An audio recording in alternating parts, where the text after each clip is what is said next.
Les transformations nucléaires spontanées, exercice 5. L'argent 10847 est un isotope radioactif qui peut se désintégrer suivant plusieurs radioactivités différentes. Une radioactivité β+, et une radioactivité β-. L'étude vise à déterminer la demi-vie globale de l'argent 108, deux types de désintégration confondus. Première question, la désintégration β+ donne un noyau de palladium. Alors β+, ça donne du palladium. Et les β-, ça donne le cadmium. Alors la première question, écrire les équations des deux désintégrations. Donc Hg 108, 47, il se désintègre pour donner un positron, ou bien Hg 108, 47, il se désintègre pour donner un électron. 0, moins 1, ici c'est 0, 1. Alors, pour le positron, on obtient du palladium. 108, on applique en sourdis, 46. Et pour les β-, on obtient des cadmium, 108 et 48. La deuxième question.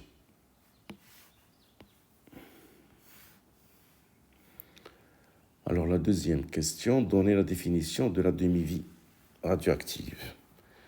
Alors Tn demi est la durée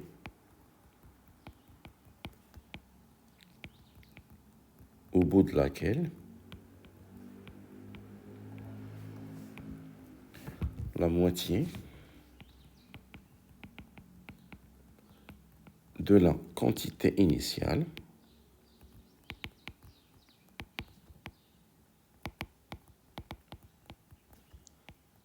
se désintègre. C'est-à-dire, à l'instant Tn demi, n de l'instant Tn demi, c'est n0 sur 2. Donc on perd la moitié, donc il reste la moitié. Question 3.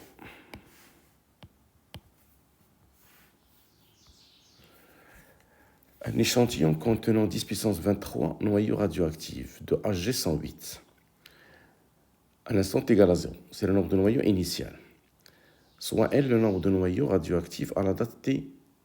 Alors on note lambda, la constante radioactive globale.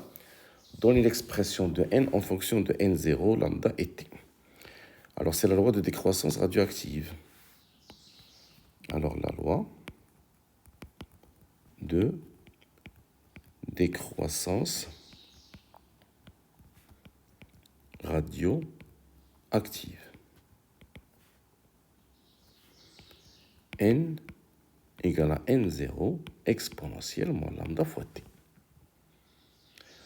On déduire l'expression de ln de n. Donc si on applique le ln aux deux côtés, ln de n de t égale à ln de n0 plus ln de l'exponentielle moins lambda t, ce qui est équivalent à ln de n de t égale à ln de n0 moins lambda fois t. Donc la loi de décroissance radioactive, c'est n égale à n0 exponentielle moins lambda t.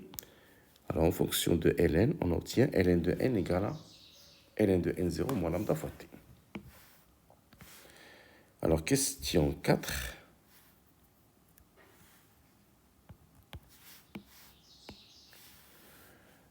On mesure les valeurs de n à différentes dates. À l'aide de ces mesures, calculer la valeur de lambda. Donc on va utiliser les valeurs données sur le tableau. Alors d'après l'expression précédente, lambda égale ln de n, 0, moins ln de n sur t. Application numérique. Lambda égale n0, c'est 10 puissance 23, moins ln, donc on va prendre un point, on va prendre le dernier point, 4,32 10 à la puissance 22 sur 200. Et on va trouver lambda égale à 4,2, 10 à la puissance moins 3 secondes. Moins 1. Donc c'est la valeur de la constante radioactive lambda. Question 5. Donner l'expression de T1,5 en fonction de lambda et en déduire sa valeur. Alors T1,5, on a déjà donné la définition. Donc T1,5, c'est ln de 2 sur lambda. Donc T1,5, c'est ln de 2 sur 4,2 fois 10 à la puissance moins 3. T1,5 égale à 165 secondes.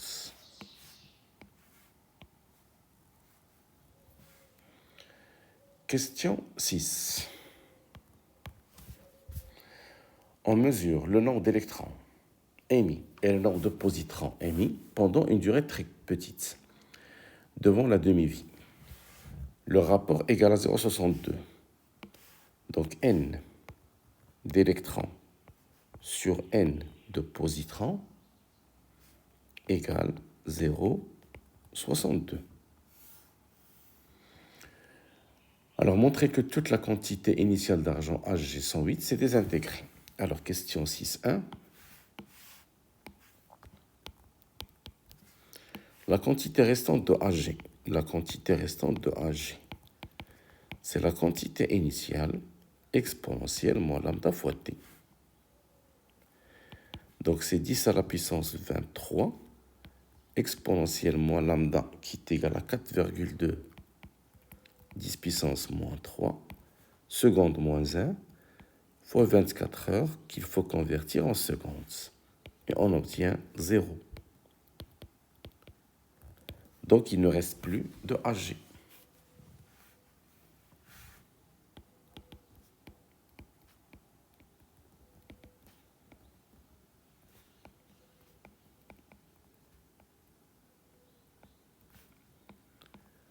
Après 24 heures.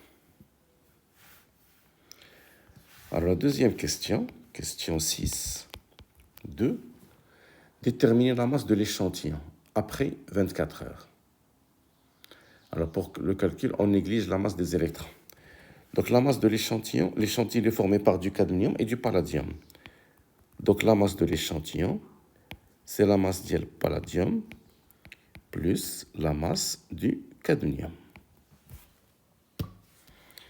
Alors, le palladium, c'est le nombre de noyaux de palladium fois la masse d'un noyau de palladium, plus le nombre de noyaux du cadmium fois la masse d'un noyau de cadmium. Et on a le nombre d'électrons émis, c'est le même nombre du cadmium formé. Et le nombre de positrons émis, c'est le nombre de palladium formé.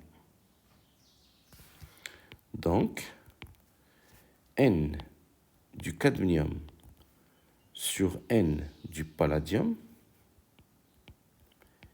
égale à 0,62.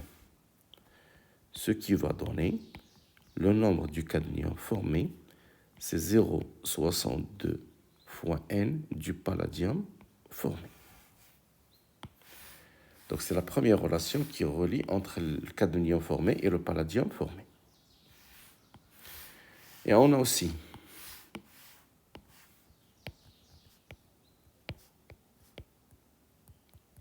puisqu'il ne reste plus d'argent, N0 de l'argent, c'est N du cadmium plus N du palladium.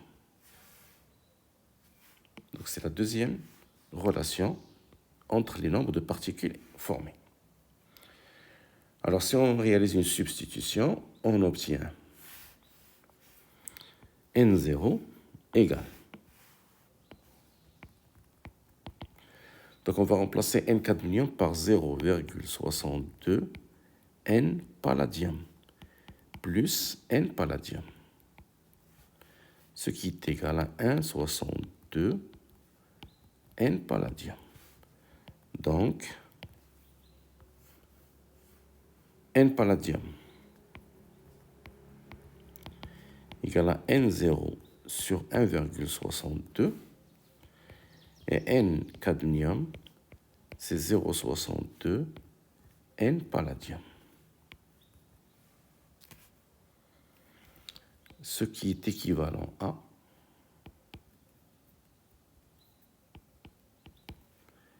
N palladium égale à 6,17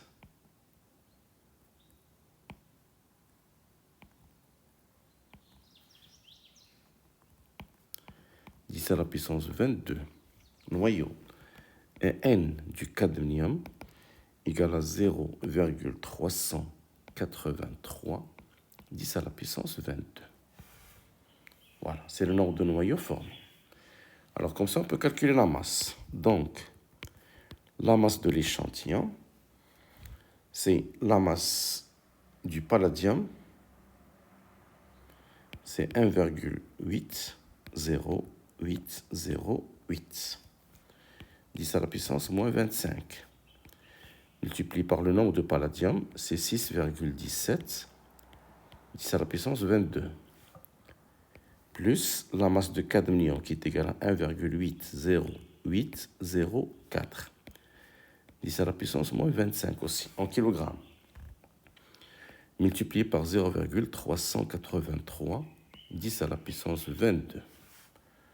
Donc, la masse totale égale à 11,84, 10 à la puissance moins 3 kg, qui est égal à 11,84 grammes.